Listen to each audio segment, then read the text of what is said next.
In a warehouse in a gritty Philadelphia neighborhood, Ian Sean is doing something no one else in America does: manufacturing writing implements with nibs, the business end of the pen, handcrafted from titanium.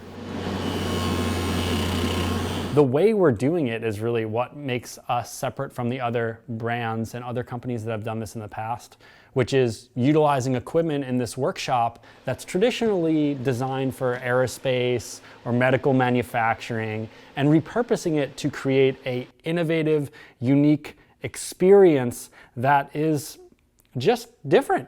Not only different in the 21st century, it's also counterintuitive.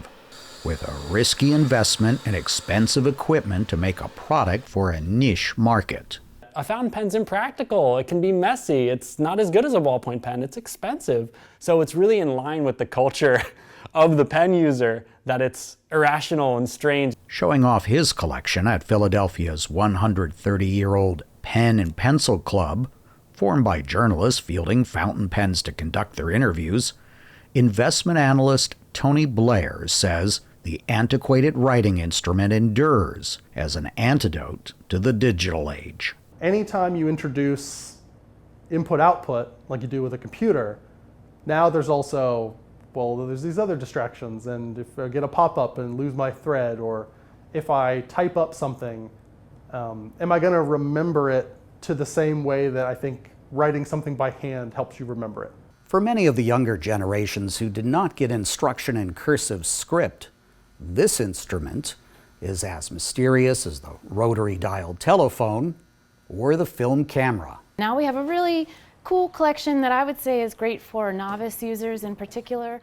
That's Liz Sieber, owner of Philadelphia's Omoizaka Japanese-themed stationery shop, which sells fountain pens, writing paper, and ink. Some people really understand what the different nibs are about and the difference between a machine-aligned or a hand-aligned nib.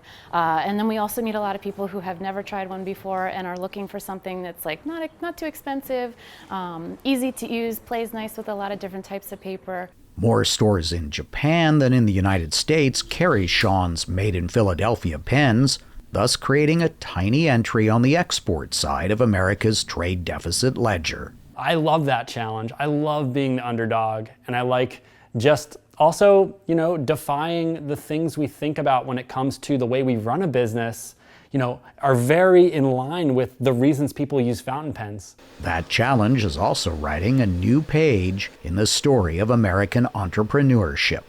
Steve Herman, VOA News, Philadelphia, Pennsylvania.